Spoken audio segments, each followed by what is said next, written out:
Welcome back. Well, the threats young people face online are not only from their peers. FBI data reveals 500,000 predators are a daily threat to kids online. Also, sextortion. That's when a predator coerces a victim into sending nude images or performing other sexual acts and then uses it as blackmail. That's a growing threat targeting young people. So how can parents help protect their children from online predators in this increasingly digital world? We're going to bring in a panel of experts. Farida Shahid is an internet safety expert who advises parents and caregivers. And Abigail Boccaccio, she is unit chief of the FBI's Child Exploitation Operational Unit. She's with us as well. Thank you both so much for being here. Yes, welcome. Abby, let's start with you here because we really want to understand what it is that the FBI is seeing. Tell us about the threats that you're tracking and certainly tell us about what's new, what's changed.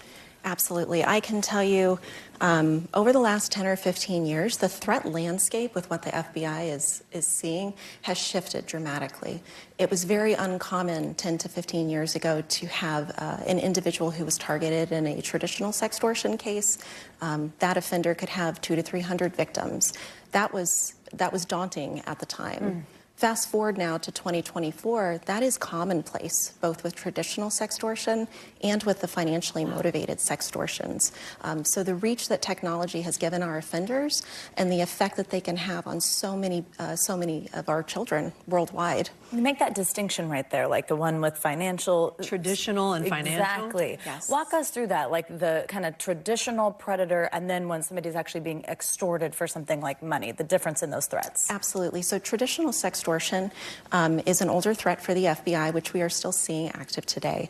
That typically involves an offender targeting a young female between the ages of 10 and 17. But I'll caution parents that any child can be a victim and that the FBI has seen children as young as 7 years old in traditional sextortion schemes. The offender coerces or tricks the child into producing content, and then that child is beholden to answer the offender's requests on that. And the motivation is purely to obtain more content, more sexually explicit imagery and videos of your children.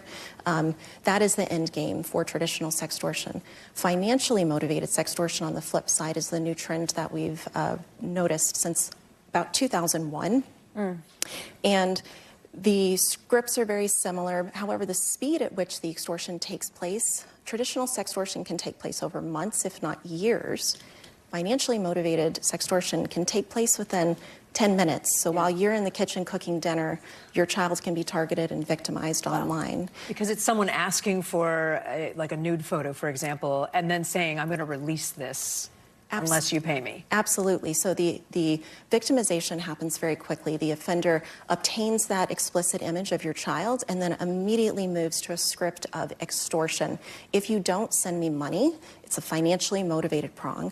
I will ruin your life. I will expose you to your friends, to your family, to law enforcement. I will make you believe that you are the subject, that you are the one that's at fault for producing the content. And oftentimes, even if you send money, they still release the images or you are now on the hook to provide more money. Wow. Farida, how do you advise parents to navigate all of this? Well, there's a lot of focus on technology and parental controls and parental monitoring, and that's great. But I always say the two focuses that you need to have is yourself, developing safe spaces in the household so that your kids can trust you. Kids who don't trust their parents, who can't talk to their parents, who feel that their parents are going to take away their devices or get angry at them, typically aren't going to want to open up if something happens. And so that's the first step for a parent to be that safe space. So instead of focusing so much on how do I become an expert in the internet, how do you become an expert in your child and their experiences and relating to them? Abby, what do you tell the families that come to the FBI for help when you're working on some of these? How can you actually help them? Well, I'd say first and foremost, we want to assure the victims that they are victims, that the FBI will not prosecute them if they've been tricked or coerced into producing content. The second is that the FBI has very, very significant victim services component. And so sadly, as in the case with financially motivated sextortion, we've seen a huge uptick in suicide rates of minor male children. Because of that, we want to make sure we get the victim and the family members engaged with victim services immediately. And then we want to move into the investigation prong. We want to make sure we thoroughly investigate the crime that has been committed, and we work with the Department of Justice to prosecute that. Yeah, it stuck with me that you said male, that a lot of the extortion victims are young boys or young men. For Rita, I know this is personal work for you. Can you tell us a little bit about why you got into this? So I'm an avid online gamer. I've been gaming since I was 13 years old. And since I'm a girl gamer, there's a lot of focus on you when you're in chat rooms or when you're in voice calls. And so I've had my own experiences with a predator. And they're not really a predator to your child. Like, as a kid, that's just my friend. And maybe I felt a little uncomfortable. Maybe I didn't understand what was happening. But I just felt like that was just my friend. And the moment that I felt that I was able to trust my mother and I wrote a book about this called I Think I'm Ready to Tell You Now. The moment I was able to trust her and to come to her and to know that, hey, she's not going to be judging me. She's not going to say, like, oh, my God, this is the worst thing in the world. I told you not to talk to predators online or strangers online. When I felt that safe space, I was able to open up to her. And then my background in cybersecurity awareness and threat intelligence taught me the side of what Abigail's doing in terms of what's actually going on in the tech world. And so those combination of experiences made me feel that this was what I wanted to do. And this is how I believe that parents can protect their kids online, is by focusing on how can we create that safe space and how do I learn more about my child's experience on the internet versus everybody's experience on the internet. What is your child doing? What do they like? What do they not like? And so I developed something called the SAFE method to keep kids safe online based off of that. So first is safe spaces. So that is therapy, that is safe spaces within yourself, self-regulation, being okay, developing a safe space for your child to come to you and know that you're not going to be mad at them if something happens. Accountability is if you say I'm not going to be mad, you're not mad, you're staying cool, calm, and collected. And when you mess up, because you absolutely will, you go and you apologize. The third one is fun. And that is developing a space where your child can have fun and talk to you about the good sides of the internet.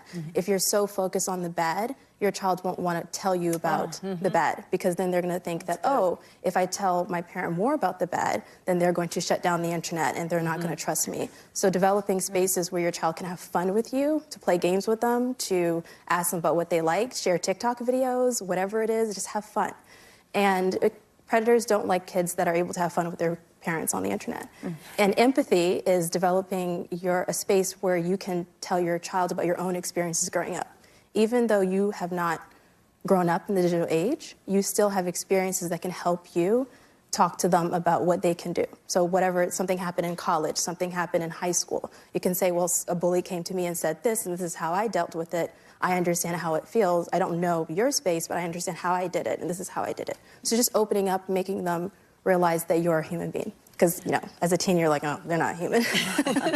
And thank you for being vulnerable and sharing your story with us about what happened. Thank you. Well, I'll look for the book as well. Abigail Boccaccio, thank you so much. For Rita Shaheed, great to have both of you. So interesting. Yeah, fascinating conversation. We really appreciate it. Still ahead, my conversation with kids and parents about how their families are grappling with AI and all this other technology. That's up next.